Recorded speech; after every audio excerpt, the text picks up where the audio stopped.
हम मनुष्य को विवेक पूर्वक चलने की आवश्यकता है, क्योंकि मनुष्य ही सोच सकता है, विचार कर सकता है, चिंतन कर सकता है।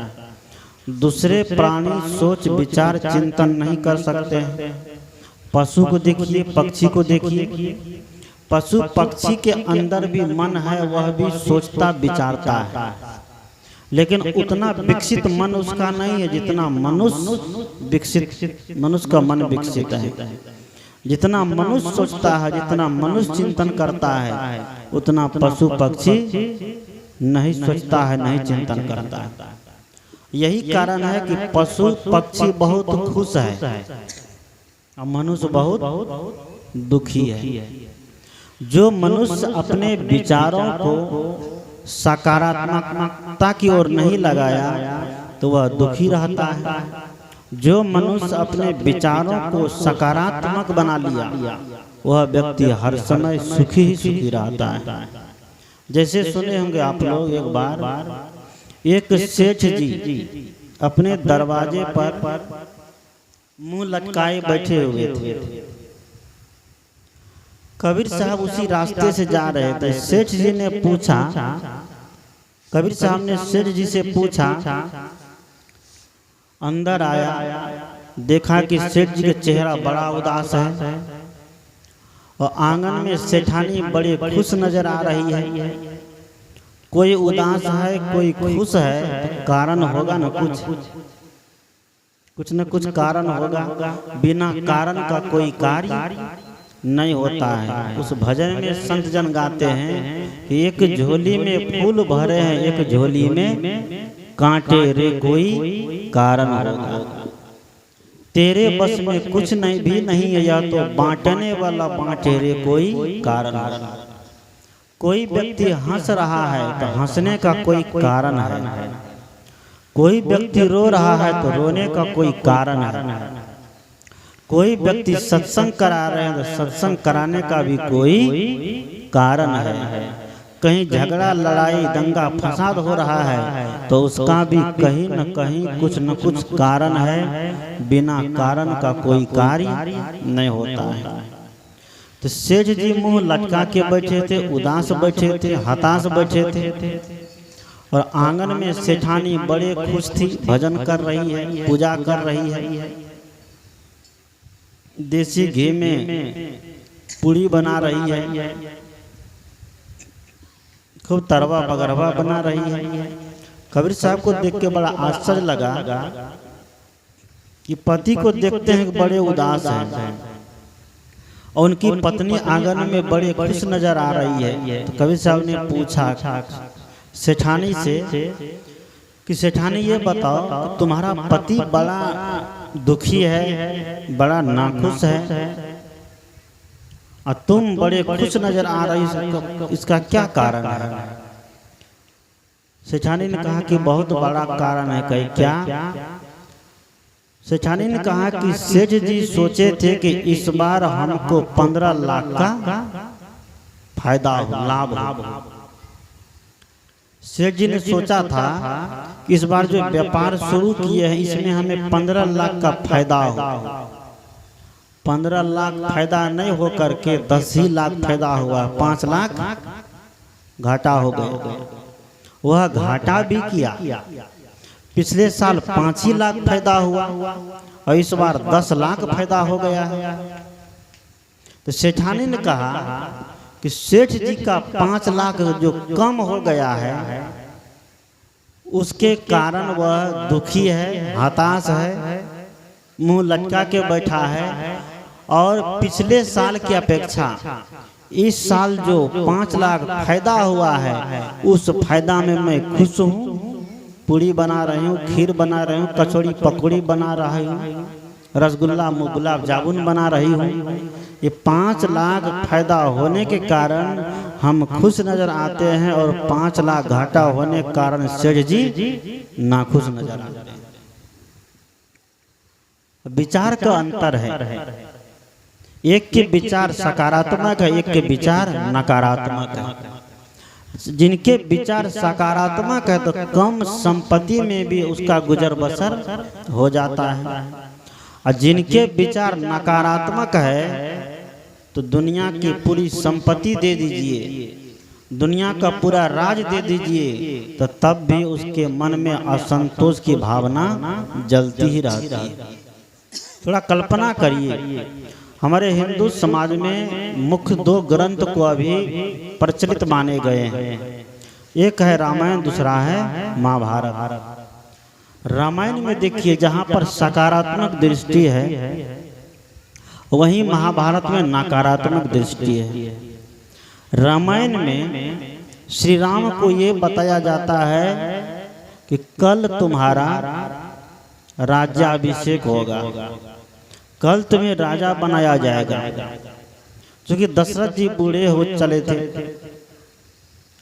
वो सोचा कि अब तो उम्र खत्म हो रही है, इसलिए बीतते उम्र में राजपाट की जिम्मेदारी बच्चों को दे करके खुद भजन करें, सत्संग करें, ध्यान करें। अंतिम समय में यही काम है।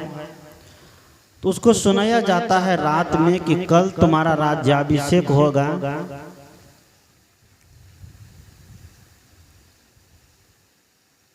रात में ये बात बताते हैं, लेकिन जैसे सवेरा होता है तो सवेरे में उसको बताया जाता है कि तुमको 14 वर्ष का वनवास होगा।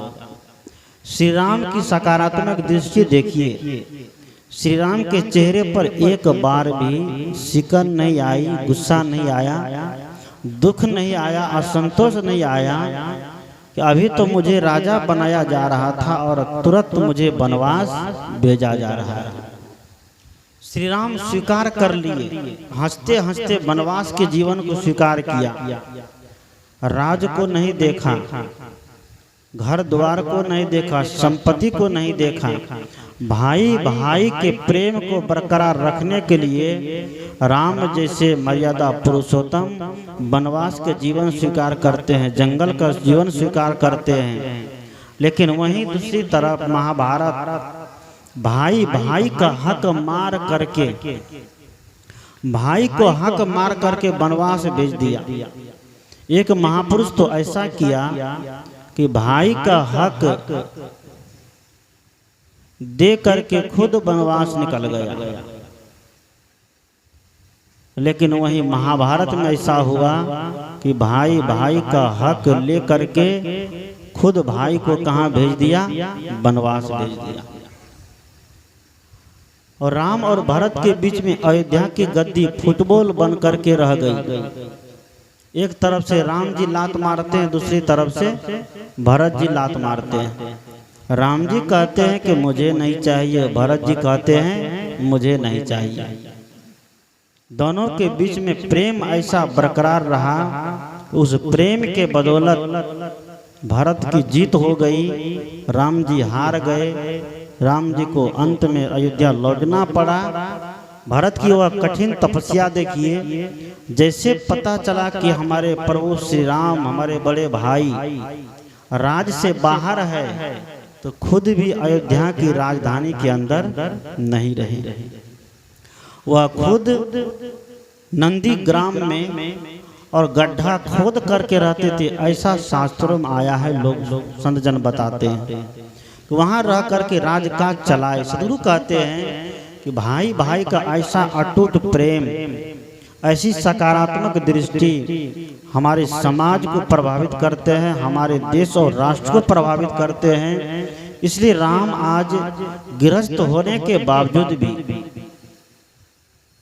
पारिवारिक बंधन में बंध जाने के बावजूद भी हमारे समाज में पूजनीय है, अनुकरणीय है। सदगुरु कबीर कहते हैं कि व्यक्ति कहाँ जन्म लिया है, किस स्थिति में जन्म लिया है, किस परिस्थिति में जन्म लिया है, इसका बहुत बड़ा विशेष मायने नहीं रखता है। उस व्यक्ति का कर्म कैसा है, क्योंकि जन्म से यहाँ कोई भी व्यक्ति बड़ा नहीं होता। हमारे यहाँ हिंदू समाज में, भारतवर्ष में कर्म की प्रधानता है। इसलिए हमारे वैदिक ऋषि बार बार कर्म पर बल दिए हैं। हमारे वेद के ऋषि कर्म करते थे, हल जोतते थे, गाय चराते थे, खेत जोतते थे, कुदाली चलाते थे, औजार बनाते थे, सारे के सारे सामान बनाते थे, शिल्पकार होते थे। मेहनत करते थे, परिश्रम करते थे, और साथ साथ शारीरिक परिश्रम करने के साथ साथ आध्यात्मिक परिश्रम भी करते थे। ध्यान साधना का भी काम करते थे, आत्मचिंतन का भी काम करते थे, स्वाध्याय का काम करते थे, एकांत चिंतन का काम करते थे। क्योंकि दुनिया में एक तरफ शरीर है तो दूसरी तरफ आत्मा है। शरीर के गुजर बसर के लिए मेहनत करना आवश्यक है, परिश्रम करना आवश्यक है। जब तक शरीर से मेहनत नहीं करेंगे, परिश्रम नहीं करेंगे, तो शरीर का गुजर बसर करना बड़ा कठिन हो जाएगा। धन के लिए, संपत्ति के लिए मेहनत नहीं करिए, परिश्रम नहीं करिए। धन के लिए, संपत्ति के लिए भगवान से प्रार्थना करिए, तो भगवान पूरा कर देंगे क्या?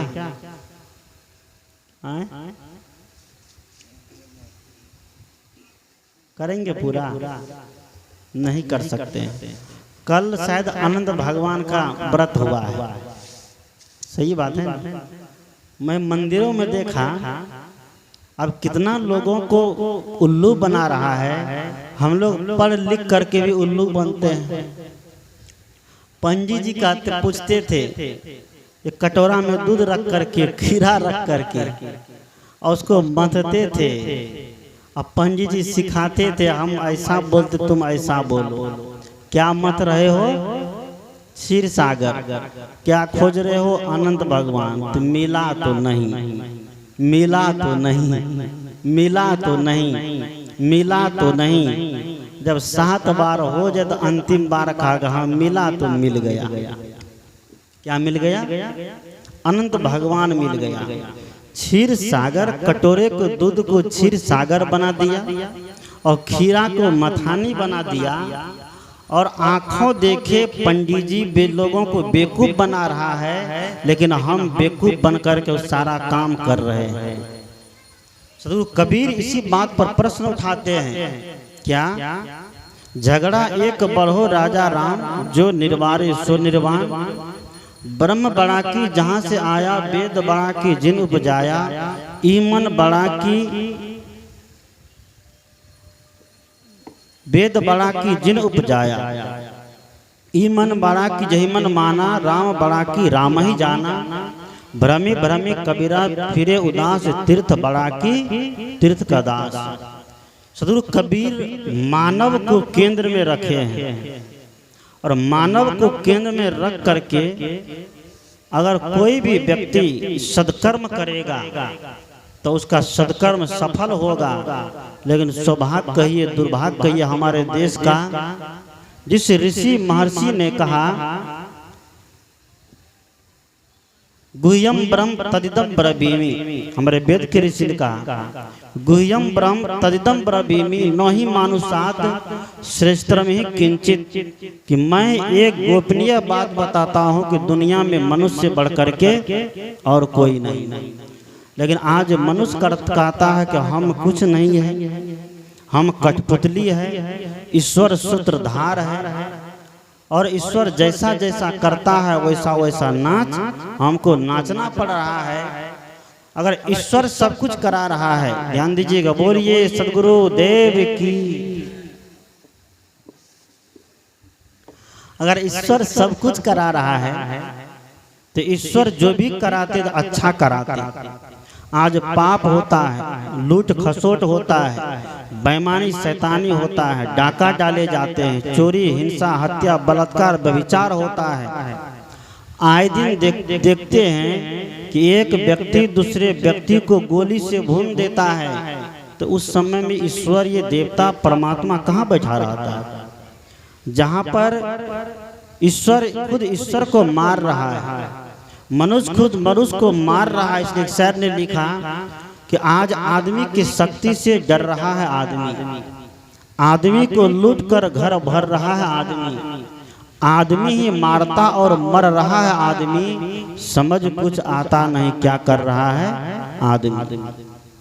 आज एक मनुष्य दूसरे मनुष्य को काट खाने के लिए तैयार है। कबीर साहब ने कहा अभी कि हमारे देश के लोग कर्मकर थे, यहाँ जन्म से ऊंचा नीचा नहीं कहा गया, कर्म से ऊंचा नीचा कहा गया। इसलिए हम लोग 5 के समय में श्रवण किए थे कि पेट न काहू वेद पढ़ाया। कोई पेट से वेद पढ़ के आता है क्या? लेकिन कुछ लोगों ने कहा कि हमारे धर्म ग्रंथों में कि ब्रह्मा जी के मुंह से कौन जन्म लिया, कि सब ललके सब वेद शास्त्र पढ़े जाने हैं।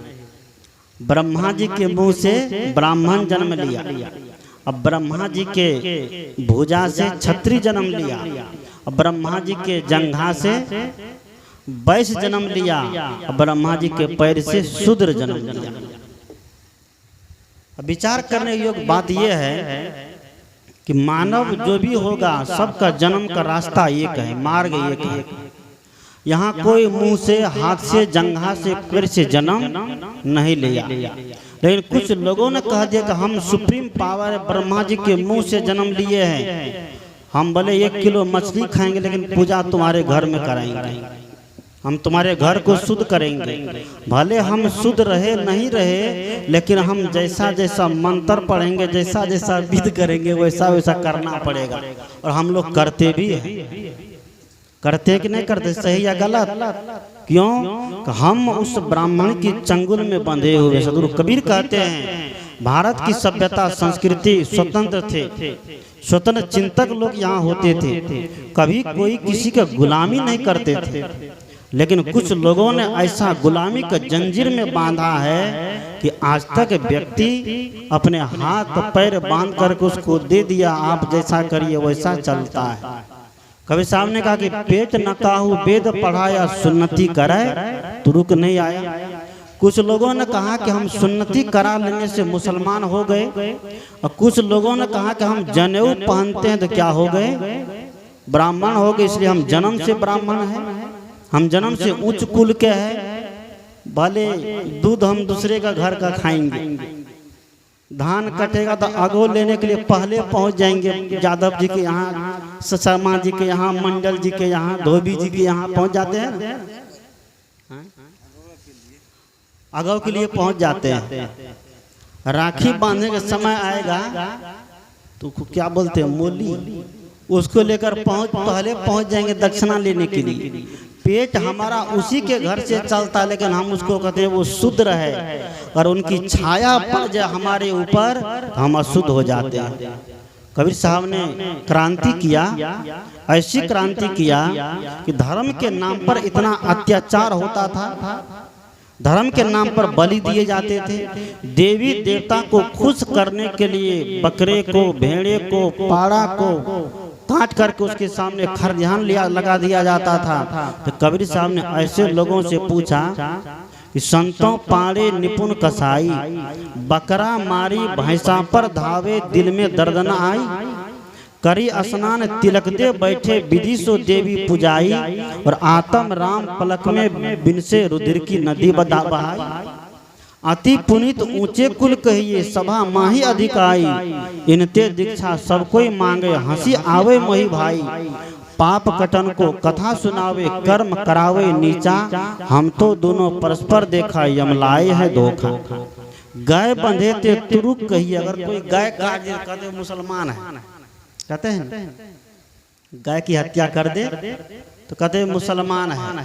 गाय बंधे ते तुरुक कहिए, तो इनते वे क्या छोटे, इनसे वे क्या छोटे हैं। जो दुर्गा के नाम पर बकरा कटवाता है, दुर्गा के नाम पर भैंसा कटवाता है, देवी के नाम पर बलि देता है, अगर वह देवी उस बलि को खाती है तो मैं चैलेंज करता हूं, जिसको काटे जाते जिसके सामने, अगर वह देवी उस बलि को खा ले, उसका खून पी ले, वो चलने बुलने लग जाए, गांव समाज में घूम घूम कर सबका हाल खबर पूछे, तो मैं मान सकता हूं कि सच में वो क्या है, देवी है।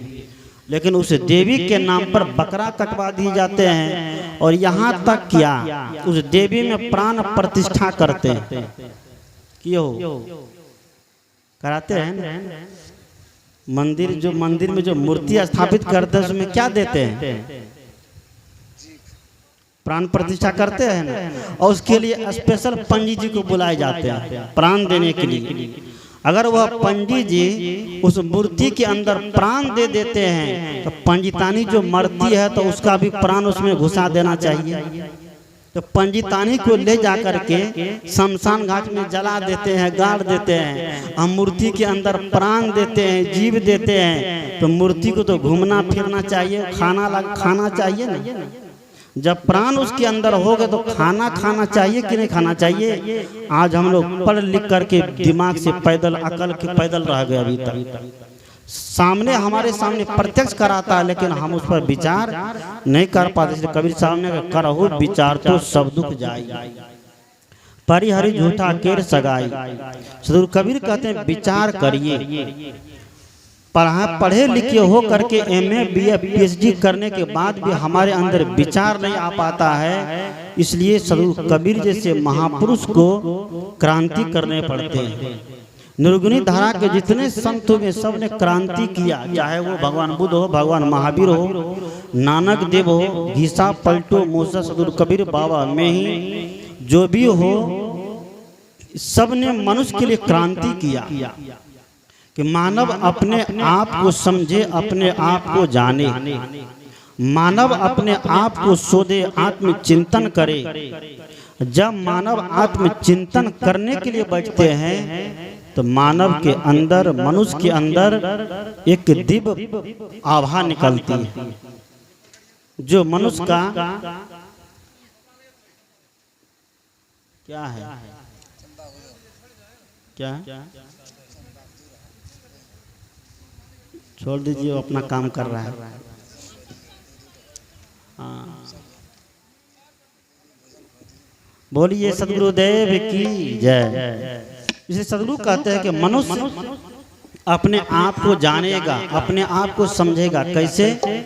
जब संतों का शरण मिलेगा, जब सत्संग मिलेगा। हमारे सज्जन जी ने कहा कि जब से मैं होश संभाला हूँ, पहले मेरे दरवाजे पर सत्संग होता था, लेकिन जब से मैं होश संभाला हूँ तो मेरे रीजन में पहली बार सत्संग हो रहा है। क्यों?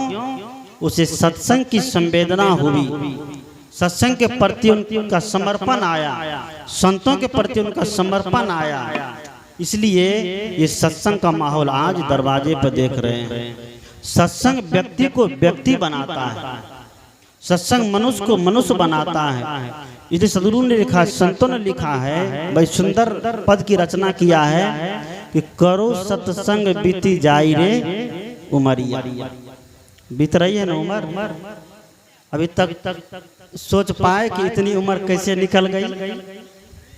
50 साल, 60 साल, 80 साल के हो गए ना। हम लोगों को जब 80 साल के व्यक्ति कहते हैं बाबा आप लोग की क्या उम्र हुई है, बाबा बन गए, तो मैं उनसे पूछता हूँ, मैं उनसे कहता हूँ बाबा आपकी उम्र तो 80 साल की हो गई, अब आप बाबा बन जाइए। तब कहते हो आपसे अब न है थे हमारा सब। क्या कहते हैं? अब हमसे नहीं हो पाएगा। क्यों? कि समय बीत गया। समय के अंतराल में जो काम हो जाता है तो उस काम का महत्व बढ़ जाता है। गाड़ी निकल गई तब घर से चला मुसाफिर, मायूस हाथ मलता वापस बेरंग आया। आइए भजन सुनिए।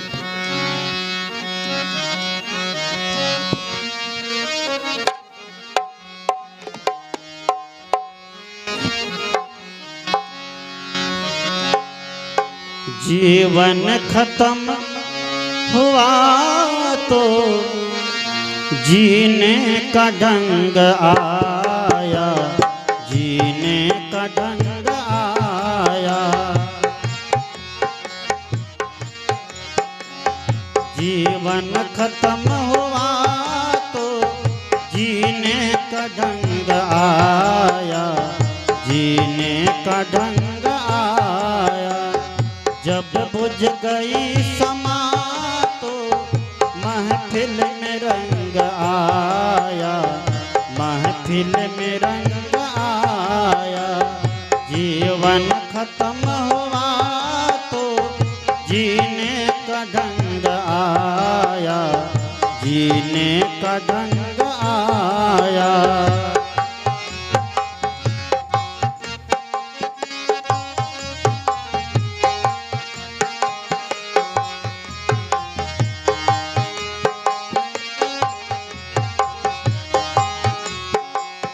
गाड़ी निकल गई तब घर से चला मुसाफिर,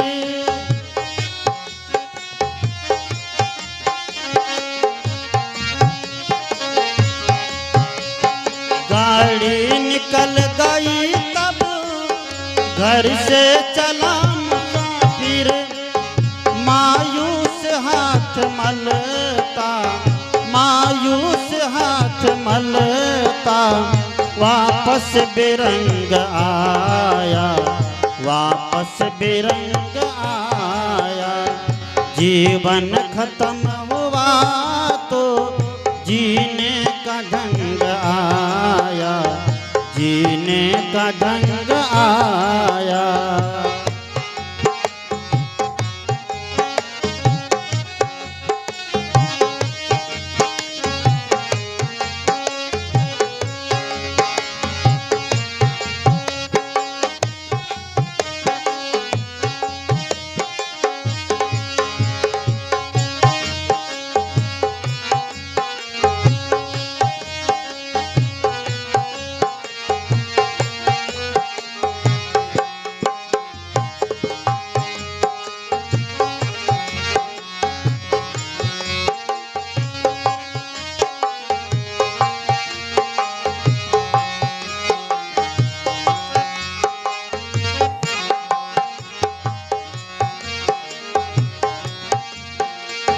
सुमरन के वक्त में ना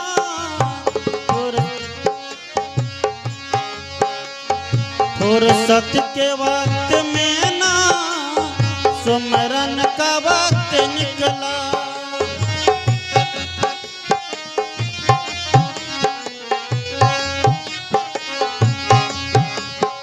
फुर्सत के वक्त में ना सुमरन का वक्त निकला। उस वक्त वक्त मांगा, उस वक्त वक्त मांगा, जब वक्त तंग आया, जब वक्त तंग आया। जीवन खत्म हुआ तो जीने का ढंग आया, जीने का ढंग आया। जब बुझ गई समा तो महफिल में रंग आया, महफिल में रंग आया।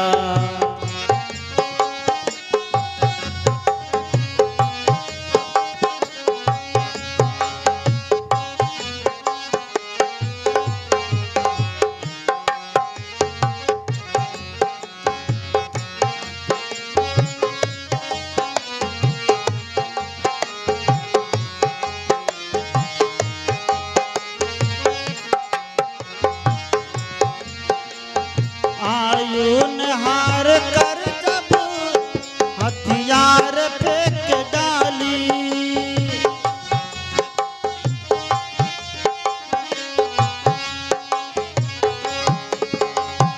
आयुन हार कर जब हथियार फेंक डाली, यमराज फौज लेकर, यमराज फौज लेकर करने को जंग आया, करने को जंग आया। जीवन खत्म हुआ तो जीने का ढंग आया, जीने का ढंग आया। जब बुझ गई समा तो, जब बुझ गई समा तो महफिल में रंग आया, महफिल में रंग आया। जीवन खत्म हुआ तो जीने का ढंग आया, जीने का ढंग आया। जब बुझ गई समा तो, जब बुझ गई समा तो महफिल में रंग आया, में रंग आया, महफिल में रंग आया।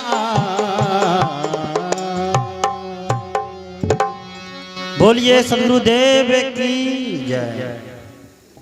जीवन खत्म हुआ तो जीने का ढंग आया। जब आदमी बूढ़ा हो जाता है तो तब सोचता है कि मैंने कुछ नहीं कर पाया। सोचते हैं बुढ़ापे में पछताते हैं कि मुझे भजन करना चाहिए, ध्यान करना चाहिए, सत्संग करना चाहिए था। लेकिन जब जवानी रही तो जवानी में क्या किए? सब कुछ किए, लेकिन भजन को रखे कब? बुढ़ापे में, एक्सपायर डेट में। कि जब इस शरीर का उम्र एक्सपायर हो जाएगा, एक्सपायर सामान का ऐसे भी कोई वैल्यू नहीं होता है। जब सीनियर सिटीजन हो जाएंगे तब क्या करेंगे? भजन करेंगे, ध्यान करेंगे। लेकिन उस समय देखिए शरीर भी काम नहीं करता है।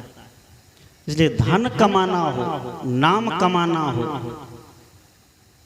घर बनाना हो, परिवार बनाना हो तो बुढ़ापे में कि जवानी में?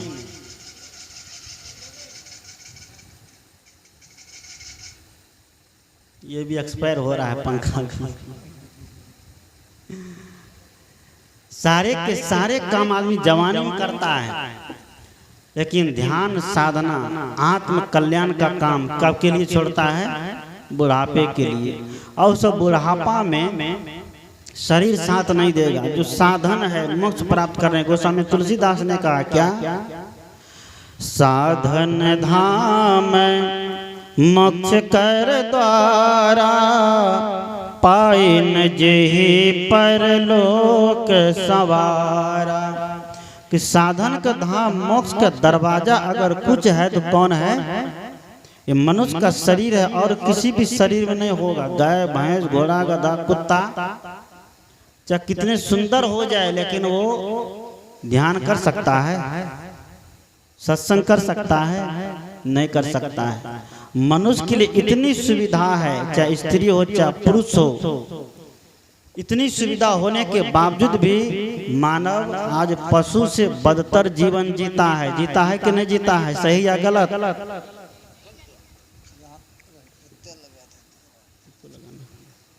बोलिए सदगुरुदेव की जय।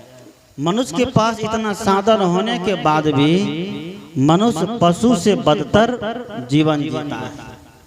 एक शेर को देखिए, एक शेर पिंजरे के अंदर बंद हो और 10 दिन का भूखा शेर हो,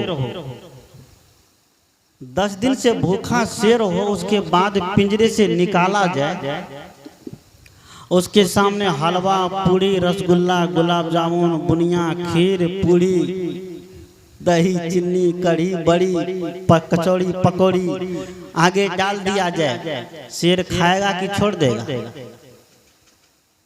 की करते हो? खाता है? नहीं खाते, नहीं खाएगा। क्यों नहीं खाएगा? कि शेर का भोजन वो नहीं है। शेर मर सकता है लेकिन वो भोजन नहीं खा सकता है। लेकिन उसी शेर के सामने मांस रख दीजिए तो तुरंत खा जाएगा, खाएगा ना। लेकिन आज मनुष्य को देखिए, मनुष्य घर में खाता है कचौड़ी, पकौड़ी, रसगुल्ला, गुलाब जामुन, खाजा, फेना आ रहा है आगे में। ये हमारी माता लोग का क्या कहते हैं? जितिया, जितिया, खाजा, फेना खूब खाएंगे। इतना खाने के बाद भी कहीं चौक चौराहे पर चल जाए और अमलेट बन रहा है तो जीभ से हर हर पानी गिरने लगता है, गिरता है ना। कहता है कि इसमें क्या प्रोटीन है। अंडा खाने, अंडा में प्रोटीन है, मछली में प्रोटीन है, मांस में प्रोटीन है, कैल्शियम मिलता है। लेकिन आज तक हमारे लोगों को यह नहीं बताया गया क्या कि अंकुरित चना में, अंकुरित मूंग में, काजू में, किशमिश में, बादाम में, छुहारा में उससे ज्यादा कैल्शियम है। इसको खाकर तो देखो। इसके तरफ किसी की आज दृष्टि नहीं है। लेकिन मांस खाने के लिए, गंदा खाने के लिए सबकी दृष्टि हो गई है, तो मनुष्य पशु से गया बीता हो गया कि नहीं हुआ है। ये कबीर साहब ने कहा कि मानुष होए के न मुआ, मुआ सो डांगर ढोर, एको जीव ठोर नहीं लगा, भया सो हाथी घोर। तो मनुष्य हो करके अगर मोक्ष का काम नहीं किया, कल्याण का काम नहीं किया, साधना और परोपकार का काम नहीं किया, दान का काम नहीं किया, तो समझिए कि मनुष्य होना क्या है, बेकार है। एक बार एक बूढ़ी माई थी, कभी न सत्संग करावे, संपत्ति कमी नहीं, न कभी सत्संग करावे, न कभी भिखारी को दान दे, न कोई महात्मा को दान दे, न कभी सार्वजनिक काम में कोई चंदा दे, सबको एकदम गाड़ गाड़ के रखते जाए तिजोरी में। एक बार चोर उसके घर में घुस गया। चोर को पता चल गया कि बुढ़िया के पास बहुत माल है, और जिसके पास माल है उसी के पास कमाल होता है ना। तो चोर ने सोचा कि रुको आज कमाल करके दिखा देते हैं। तो 4 गो चोर आया, और संयोग से बुढ़िया जो है राम जी के बहुत बड़े भक्ति, राम जी को पूजा करती थी। तो चोर आया, तो पहला बड़ा चोर आया, कहा देखो बुढ़िया चलो मैं तुम्हें लेने आया हूँ, तो तुम कौन हो। तो चोर ने कहा कि मैं राम जी हूँ। राम जी तुम जिसको रोज भजती है। कौन हूँ? राम जी हूँ, तुम रोज मुझे नाम ले, मेरा नाम लेती ना। कहती हाँ मैं तो नाम लेती हूँ। आप ही राम, कहा मैं ही राम हूँ।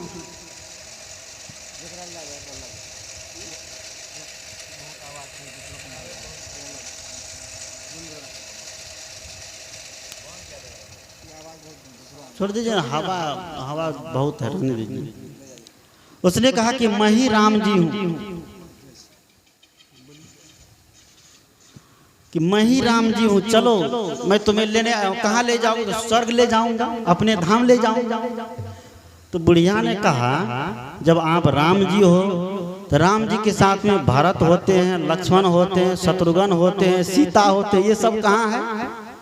कहा कि वो सब भी है। सबको आवाज दिया, 5 गो चोर था, सबको आवाज दिया आओ जी। पहले भरत जी आ गए, फिर लक्ष्मण आ गया, फिर सीता जी आ गए, फिर शत्रुघ्न आ गए, 5 गो हो गए। कि अब तो विश्वास हुआ ना? वो कहने लगे हाँ अब विश्वास हो गए, प्रभु आप ही हैं। कहा हाँ आप ही है। ओ अहो भाग प्रभु मेरा। कहा कि देखो चलो वहाँ विमान लगा हो, हम लोग विमान से आए अयोध्या से, वहाँ पर विमान लगा है, उस विमान पर तुमको चढ़ा के ले जाएंगे। अब विमान पर तो कभी नहीं चढ़े हो, इसलिए तुम्हारी आंख पर पट्टी बांधेंगे पहले, नहीं तो तुम्हारा एकदम हार्ट अटैक हो जाएगा। विमान जब उड़ाई भरेगा, ऊंचाई पर जाएगा, तो तुम्हारा हार्ट फेल होने लगेगा, इसलिए आंख पर पहले पट्टी बांधेंगे। कहा कि ओ भगवान आप जैसा करिए। जब आप खुद चल के आ गए हैं तो पट्टी बांधिए चाहे फट्टी बांधिए, हमको उससे मतलब नहीं है। तो 4-5 चोर ने मिलकर क्या किया, आंख पर पट्टी बांध दिया बुढ़िया। पट्टी बांध दिया। पट्टी बांधने के बाद कहो रुको थोड़ा हम लोग कुछ काम कर लेते हैं। तब तक में क्या किया, जब बुढ़िया की पट्टी बांध दिया तो 5 चोर मिल करके घर में पूरा सामान चोरी करके गट्ठर बांध लिया। आंख बंद हो गई तो कौन देखेगा, कौन हल्ला करेगा। चोर सब पूरा घुस करके सारा सामान माल टाल निकाल लिया और धीरे धीरे पार कर दिया। अंतिम में बुढ़िया से कहा चलो बुढ़िया अब विमान पर तुमको बैठाएंगे। चोर सब बुढ़िया को ले जा करके एक फील्ड पर मैदान में एक गधा चर रहा था, उसी गधा पर बैठा दिया। बुढ़िया को उसी गधा पर बैठा दिया और गधा का कान पकड़ा दिया। कह देखो यही विमान है, इसका ये पकड़े रहना, इसको मत छोड़ना नहीं तो गिर जाएगी। अब बुढ़िया की तो आंख बंधी हुई है, बुढ़िया उसी गधा पर बैठी है, गधा घूम घूम करके चर रहा है। काफी देर तक बुढ़िया उसी पर बैठी रही। बुढ़िया के लगा ये कैसा विमान है, नहीं उड़ता है नहीं बैठता है। वो विमान रहे तब तो उड़े, वो गधा पर वो बैठी हुई है, कान पकड़ी हुई है, अब विमान बढ़िए नहीं रहा है। जब सवेरा हुआ गांव घर के लोग सब आए, देखने लगा बुढ़िया पागल तो नहीं हुई, गधा पर बैठी हुई। बुढ़िया बुढ़िया सब लोग पूछने क्या हुआ तुमको, ये गधा पर क्यों बैठी है? बुढ़िया कहती नहीं गधा पर नहीं बैठी हूँ, हमारे राम जी विमान दिए हैं, विमान पर बैठी हूँ, ये स्वर्ग जाने का विमान है, उस विमान पर बैठी हूँ। तो बुढ़िया का पट्टी खोला, कहे बुढ़िया ये विमान नहीं, ये गधा पर तुम बैठी है। जब पट्टी खोला तो बुढ़िया को सही में लगा कि हम गधे पर बैठे। घर आई बुढ़िया भागते भागते, एकदम रो रही है, छाती पीट रही है, माइयो बापो कर रही है। घर आके देखते घर का सारा सामान पार हो गया। सदगुरु कहते हैं कि जीवन भर गाड़ के रखिए, संपत्ति को संभाल के रखिए, लेकिन उस संपत्ति का सही अर्थ, सही काम, सदुपयोग तब है जब उस संपत्ति से समाज का कल्याण होता है, जब उस संपत्ति से देश का, राष्ट्र का कल्याण होता है, जब उस संपत्ति सही काम में लगता है, तब ये समझिए कि उस संपत्ति का सही उपयोग है। सदगुरु कहते हैं कि धन कमाना हो, विद्या कमाना हो, कोई साधु बनने के लिए चाहेगा तो साधु बनने के लिए भी जब तक उसके शरीर में शक्ति है तभी तक वह साधु बनकर के साधना करके अपने मन के विकारों को खत्म कर सकता है। अगर ये काम समय के साथ नहीं होगा तो समझिए कि सब बेकार हो जाएगा। इसलिए सदगुरु कहते हैं कि समय का बहुत बड़ा महत्व है, टाइम इज मनी।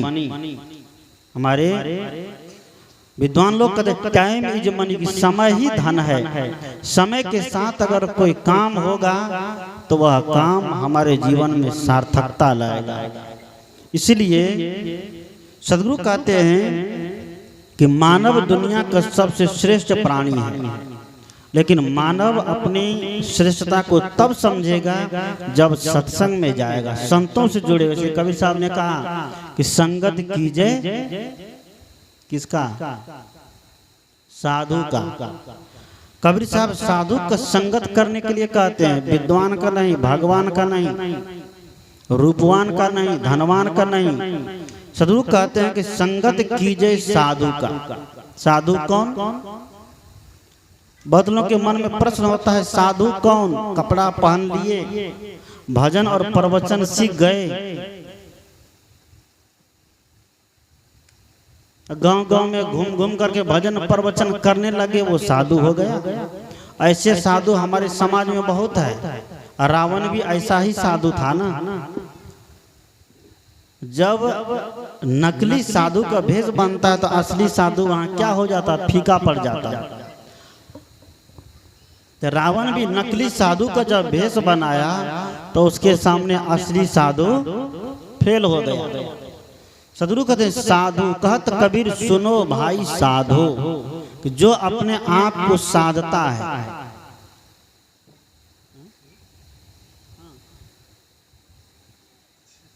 अच्छा बस समझ रहा हूँ बात को। जो अपने आप को साधता है, साधने का माध्यम क्या है? आप घर में काम धंधा करते हुए थोड़ा समय निकालिए और थोड़ा समय निकाल करके बैठिए साधना में। आंख बंद करके बैठिए। आपको गुरु हो या नहीं हो, अगर गुरु नहीं भी है तो आप साधना करिए। जिनके गुरु है, जिनके गुरु ने युक्ति दिया है, मंत्र दिया है, उस मंत्र का आप मन ही मन जाप करिए और मन को उसी मंत्र से जोड़ करके रखिए। क्योंकि मन बड़ा चंचल है, मन बड़ा चलायमान है। आंख बंद करके जब बैठते हैं तब मन की गति समझ में आती है कि कितने किलोमीटर की रफ्तार से हमारा मन भागता है। जितने किलोमीटर तेज मन हमारा भागता है उतनी तेज गति आज किसी चीज का दुनिया में नहीं है। हम यहाँ बैठे लेकिन अमेरिका पहुँच जाते हैं, रूस पहुँच जाते हैं, इंग्लैंड पर पहुँच जाते हैं, फ्रांस, रूस, जर्मनी, पूरे विश्व का भ्रमण हमारा मन करा देता है। इसलिए मन की रफ्तार सबसे ज्यादा है। सदगुरु कहते हैं कि थोड़ी देर साधना में बैठिए, आंख बंद करके बैठिए, श्वास आती है, श्वास जाती है, इसको देखिए और इसी पर मन को टिका कर रखिए। आपका मन एकाग्र होगा। आपका मन धीरे धीरे शांत होगा, और जब मन शांत होता है तो भगवान बाहर नहीं भीतर होता है। सबरी ने मन को शांत करके मतंग ऋषि गुरु जी के बताए हुए अनुसार आज्ञा पर क्या किया, साधना करती रही कुटिया में बैठ करके। मतंग ऋषि ने उसे बता दिया कि तुम यहीं पर रह करके साधना करो, तुम्हें राम जी दर्शन देंगे। तो सबरी ने गुरु की आज्ञा का पालन करते हुए उस आश्रम में बैठ करके साधना करती रही, ध्यान करती रही, संतों की सेवा करती रही, अपने मन को ध्यान में तपाती रही। तो बाहर कहते हैं, बाहर प्रभु श्री राम जी आके दर्शन दिए, और भीतर में ये आत्मा राम का क्या होता बोध हो जाता। अब तो राम जी नहीं रह गए, अब ये आत्मा ही राम है, ये मनोवृत्ति ही सबरी है। अगर ये मनोवृत्ति रूपी सबरी ध्यान में, साधना में, संतों की सेवा में हर समय तत्पर रहती है, तो उसी को आत्मा राम का क्या होता है, दर्शन होता है। सदगुरु कहते हैं कि आज इस राम को जानने की आवश्यकता है। यह आत्मा को राम कहा गया। कबीर साहब ये आत्मा को ही राम माना है कि सब घट मेरो साइया सुनी सेज न कोई, अब बलिहारी ता घट की जा घट प्रगट होए। कि सबके अंदर वही राम है। एक राम तो अयोध्यापति शरीर से चले गए, उनका भी भाव मंदिर का निर्माण हो रहा है, लेकिन सदगुरु कबीर सार्वभौमिक राम की चर्चा करते हैं जो सबके अंदर है, सबके भीतर है। वह राम कौन है? ये आत्मा है। इस आत्मा रूपी राम को, आत्मा रूपी परमात्मा को जानने के लिए, समझने के लिए सदगुरु कहते हैं कि सत्संग का आधार लीजिए, संत का आधार लीजिए। अगर सत्संग और संत का आधार लेंगे तभी हमें आत्मबोध होगा। इसलिए कहते हैं कि संत का आना और बसंत का आना दोनों बराबर। बसंत ऋतु देखे, चैत और बैसाख महीना के समय ठंडी से झुलस करके सारे पत्ते जब झड़ जाते हैं, और चैत और बैसाख का महीना जब आता है तो सभी पेड़ में क्या आता है? नए नए पत्ते आते हैं, फल फूल लगते हैं, देखने में कितना हरा भरा लगता है। उसी तरह सदगुरु कहते हैं कि बसंत ऋतु आती है तो हमारी प्रकृति मुस्कुराती है, और जब संत आते हैं तो हमारी संस्कृति मुस्कुराती है। जिस गांव में बारिश नहीं होती है, आचार्य चाणक्य ने कहा कि जिस गांव में बारिश नहीं होती है तो वहां की फसल क्या होती है? बढ़िया हो जाती है। नहीं इसका मतलब कि संभल के सुन रहे।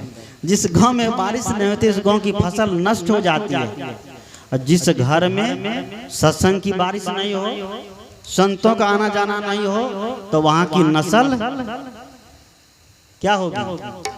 नष्ट हो जाएगी ना। इसलिए कबीर साहब ने कहा कि जागर कथा नहीं गुरु कीर्तन, संत नहीं मेहमाना, ताघर जमरा डेरा डाले सांझ पड़े शमशाना। जिस घर में कथा कीर्तन नहीं हो, संतों का आना जाना नहीं हो, उस घर की स्थिति को देखता हूँ ऐसा लगता है कि साक्षात शमशान घाट है। लेकिन जिस घर में संतों का आना जाना होता है उस घर के लोगों के चेहरा पर मुस्कुराहट होते हैं, उस घर के लोगों के चेहरे पर एक अलग आनंद होते हैं। सदगुरु कहते हैं कि संतों को बुलाइए, उनसे रिश्ता जोड़िए, ऐसा लगे कि संत हमारे घर के हैं, और वो घर संत को लगे कि वो लोग हमारे अपने हैं। ऐसा भाव होना चाहिए। सदगुरु कहते हैं जो अपने मन को साधे, जो अपने भोजन को साधे, जो अपने शरीर को साधे, जो अपनी सारी इंद्रियों को साधे, वह कौन है? साधु होता है। तो ऐसे साधु पुरुष का संग करना बहुत जरूरी है।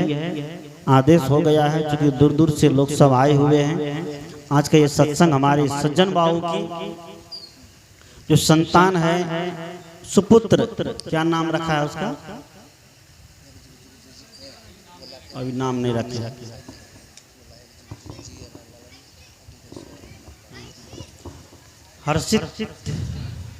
हर्षित बाबू शायद बहुत बड़ा सौभाग्य लेकर के दुनिया में आए हैं।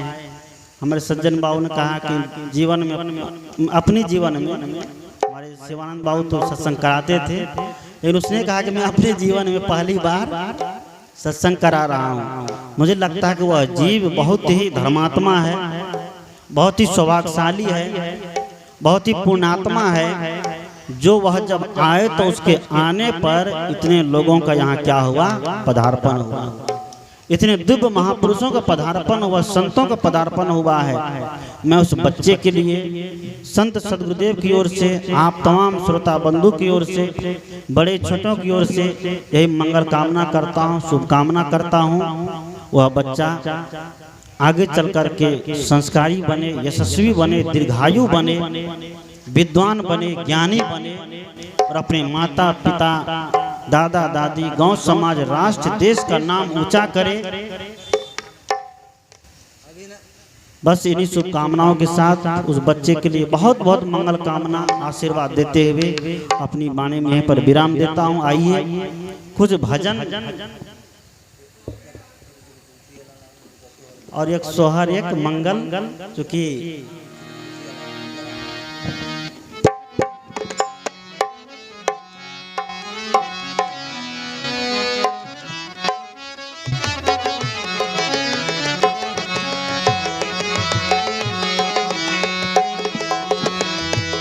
करो सत संग बीत जाए रे उमरिया, करो